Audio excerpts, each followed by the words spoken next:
Quem tomou 4 ontem foi você. Não fui. Toma! Entrou um câmera errado aqui pra mim, pô. Olha, Fernanda Maia, vamos lá. Inicialmente, o Vasco repetiu erros muito parecidos com o jogo do Red Bull Bragantino. Inclusive do mesmo personagem que se chama Léo. O zagueiro Léo ele falhou aos 5 minutos contra o Red Bull Bragantino. O Vasco conseguiu a virada naquela ocasião em São Januário e depois tomou um gol aos 44 minutos com Elinho entrando na área num cruzamento, 2-2 em São Januário, 2 pontos jogados no lixo. Ontem aconteceu exatamente a mesma coisa. O Léo Pelé ele acaba falhando no primeiro momento aos 5 minutos, não só na cabeçada que ele corta e dá a bola no pé do jogador do Criciúma, mas também quando ele viu o Bolazzi passando por ele e não conseguiu acompanhar, a falta de atenção, não consegue também, isso não foi só um problema do Léo, do sistema defensivo, mas ele está na jogada e ele deveria ter cortado 1-0 Criciúma. O Vasco, dentro do primeiro tempo, consegue ter um poder de reação muito importante, uma equipe que não se abdicou de jogar, se expôs sim, correu riscos sim, mas porque estava buscando a virada, e conseguiu a virada. O Paê, no primeiro momento, não estava jogando bem, depois ele tomou conta do jogo, facilitando, junto com o Adson também. O Lucas Piton, que para mim é o melhor lateral esquerdo do Brasil, conseguiu também melhorar no jogo, deu assistência para o Ryan. O David acerta um chute maravilhoso, e mais uma vez o David participando de gol, mesmo com a irregularidade dele. É um jogador muito importante para o Vasco na temporada, e o Vasco vira a partida com o garoto Ryan. Ótimo, poder de reação, mereceu virar a partida naquele primeiro tempo. Lá no Twitter eu coloquei assim: o meu medo é o Vasco parar de jogar. É o Vasco não matar o jogo como foi contra o Red Bull Bragantino. E aconteceu exatamente isso. Mas por quê, Fernanda Maia? Logo aos 10 minutos de partida, o Léo Pelé, que é o jogador que a gente citou aqui, que mais uma vez cometeu um erro defensivo, dessa vez ele cometeu um erro ofensivo também. É claro que a gente vai analisar aqui as substituições do Paiva, ele mexeu errado, ele recuou o time, mas na cabeça do vascaíno, na cabeça de qualquer pessoa que assistiu o jogo, sabe que o 3-1 naquele momento, quando o Léo Pelé perde um gol debaixo da trave, foi o que de fato definiu a partida. Porque com 3-1 você controla melhor, você toma substituições mais tranquilas também, você traz um time com mais tranquilidade para poder ter essa posse, e o Léo Pelé perde um gol que nenhum jogador profissional de futebol deveria perder, embaixo da trave. Além do erro dele defensivo na partida, ele também teve um erro ofensivo e que no final foi cruel para o Vasco. Aí o Rafael Paiva coloca o Maicon na vaga do Adson, que era o único jogador que ainda tinha uma forma de controlar o jogo. O Paê cansou, entra o JP. Ele também faz algumas substituições, como a do Eric Marcos, sem sentido. Um jogador que praticamente não vinha sendo relacionado, não vinha sendo utilizado. Então, toda vez tem uma incoerência do Rafael Paiva nessas substituições. E ele coloca o Eric Marcos como jogador para ficar no centro, no lugar do Ryan, que estava na partida. E aí não faz sentido algum, porque o Eric Marcos é um ponto esquerda. Ele até tenta alternar com o David, mas assim, é um jogador nulo, é um jogador que não consegue desempenhar com a camisa do Vasco, é um garoto, tem muito potencial, mas o fato é esse, não joga com a camisa do Vasco. Assim como o fato é que o problema do Vasco não é ofensivo, Fernanda. O Vasco virou o jogo, o Vasco conseguiu construir o seu resultado. Mais uma vez, esse resultado foi entregue pelo sistema defensivo, especificamente pelo Léo Pelé, que é um jogador que frequentemente prejudica o Vasco. Então, a diretoria, que até acertou a contratação de um ponta, precisa urgentemente trazer zagueiro. O problema do Vasco é defensivo, não é ofensivo, por mais que seja importante você reforçar. O problema do Vasco é zagueiro, tem que contratar. Ô Venê, por que onde você entende que é esse problema nessa oscilação? O Pedrosa trouxe essa questão de ter sido contra o Red Bull, a mesma coisa. Você desperdiçar 2 pontos, e agora a gente está falando de 4, podendo sair com uma vitória e sair com um empate, um até dentro de casa, por uma oscilação no final. Perdeu 4 pontos. Então, eu falei... uma vitória e um empate, não. O Vasco empatou 2 vezes. Então, perdeu 4 pontos. 4 pontos. Isso aí, foi o que eu falei. 2 empates. 2 empates podendo ser 2 vitórias. Exato. E um em casa, que foi contra o Red Bull, né? Não foi contra o Red Bull, não foi em casa? Isso. Então, o que é essa oscilação final? Achei que fosse Alan e Davi Luiz agora, batendo cabeça. Mas eu não falei... foi assim. Porque você falou um empate e uma vitória. Não, 4 pontos, né? Que poderiam ser 2 vitórias e foram 2 empates. O Rafael Baba confundiu a gente, Fernanda. Mas eu falei errado, então. Mas eu pensei isso aí. Eu falei o 4, né? Ô, Venê, o que é essa oscilação? Por exemplo, contra o Criciúma, antes de a bola rolar, se o torcedor vascaíno ouvisse assim, o jogo vai ser 2-2, eles não iam achar ruim. A questão é o cenário do jogo. O Vasco consegue uma virada extremamente importante diante do Criciúma, que é muito difícil jogar na casa deles, e depois leva um gol no finalzinho que dá um empate com um gostinho de derrota. O fato é o seguinte, eu concordo plenamente com o que Pedrosa disse. O problema do Vasco da Gama hoje é setor defensivo.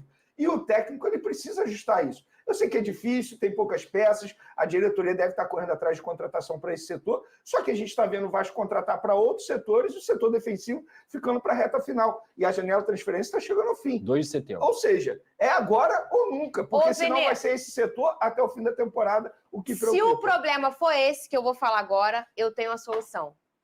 Há quanto tempo você não faz uma avaliação da sua visão? Hein? Pode.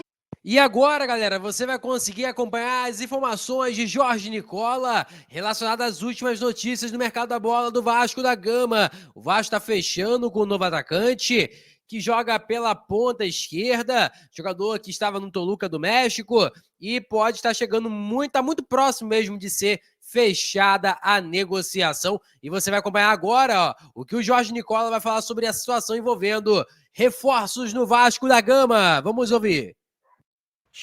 Hora de falar sobre o Vasco, que está perto da contratação de um atacante chileno. Informação absolutamente surpreendente, divulgada pelo jornalista argentino César Luiz Merlo, dá conta de que o Vasco tem negociações avançadas com Jean Menezes. Ele é um atacante de lado de campo do Chile, 31 anos de idade, pertence ao Toluca. Operação de compra de US$ 1,5 milhão. Nem vive a melhor fase da carreira, a temporada atual, que está só no início, é ruim. São 8 jogos sem gol e sem assistência. Mas, na temporada passada, números bem positivos por um Toluca que já foi campeão mexicano e também da Copa.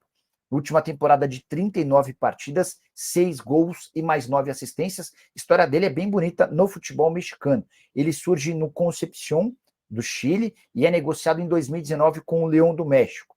Vai bem no México, veste a camisa com sucesso do León e depois é comprado pelo Toluca. Se o negócio for fechado, trata-se de um jogador que chega com credenciais para ajudar o Cruz Maltino. Vale a lembrança de que o Vasco busca 2 reforços, um zagueiro e um atacante de lado de campo. O Menezes tem tudo para ser esse atacante de lado de campo. Em relação às tratativas com o Maurício Lemos, estou para contar para vocês que a chance desse negócio acontecer é muito pequena, para não dizer zero. Lemos está se achando a última bolacha do pacote, feito uma série de exigências, e o Vasco está por desistir da contratação do uruguaio que pertence ao Atlético Mineiro. E aí, galera, só atualizando sobre a situação envolvendo o Jean Menezes, ele na carreira tem mais de 450 partidas, mais de 70 gols e 40 assistências, portanto, esses são os números de Jean Menezes, que é o novo ponta do Vasco da Gama. O presidente conseguiu fechar a negociação, que equivale ali a quase 10 milhões de reais aproximadamente. Em relação ao Maurício Lemos, o GE lançou a informação, ida de Maurício Lemos ao Vasco acaba sendo brecada por conta de desacordo do jogador, do zagueiro uruguaio, com a equipe do Atlético Mineiro, por conta da situação envolvendo o Maurício Lemos. Cobra um valor da equipe mineira e o time do Atlético Mineiro fala que não deve nada para o Maurício Lemos. Então tem esse impasse e o Vasco provavelmente irá se retirar das negociações. Estava tudo acertado, jogador e Vasco tudo acertado, porém Maurício Lemos não abria mão de receber o que tem para receber realmente, né, cara? Que, segundo ele, tem algumas coisas para receber do Galo.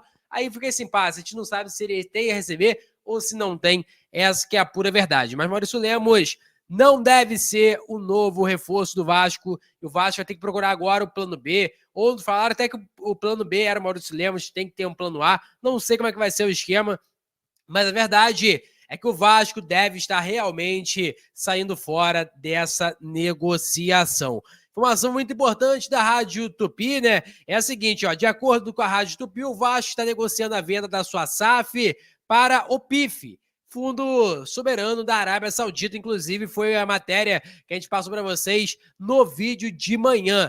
E aí, cara, realmente, se vem o Fundo Soberano da Arábia Saudita, é um fundo que tem muito dinheiro e ainda especula-se que o presidente do Vasco vai manter o controle do futebol, ele vai comandar o futebol, porém a parte financeira irá ficar com o fundo árabe, portanto, o Vasco vai ter dinheiro de sobra aí para conseguir negociar as contratações. Ainda segundo a notícia, né, é o mesmo fundo que comprou o Newcastle, equipe lá da Premier League, e também investe na Liga Saudita. E aí, cara, o que vocês acham relacionado a isso?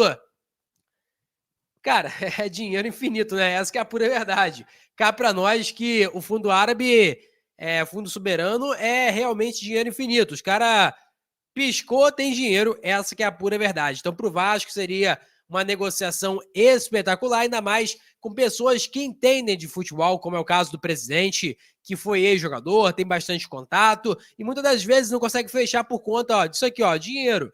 Às vezes o jogador pede uma luva um pouquinho maior e tudo mais, e o Vasco não tem dinheiro para fazer a aquisição. Ainda por cima falaram, segundo informações aí que foram ventiladas, que pode fechar até outubro desse ano. Portanto, a gente está aí em agosto, metade de agosto, mais da metade de agosto, né? Então, portanto, tem um mês e meio aí aproximadamente que pode ter a negociação sendo fechada referente ao fundo árabe. Rapaz, imagina só o Vasco com o fundo árabe aí conseguindo executar várias negociações. Portanto, esse foi o nosso vídeo. Peço a você que deixe o like, é muito importante. Compartilhe o vídeo para gerar. Lembrando, nossa meta é alcançar 40 mil, faltam apenas 500. Eu conto muito com a sua moral e com a sua força, beleza?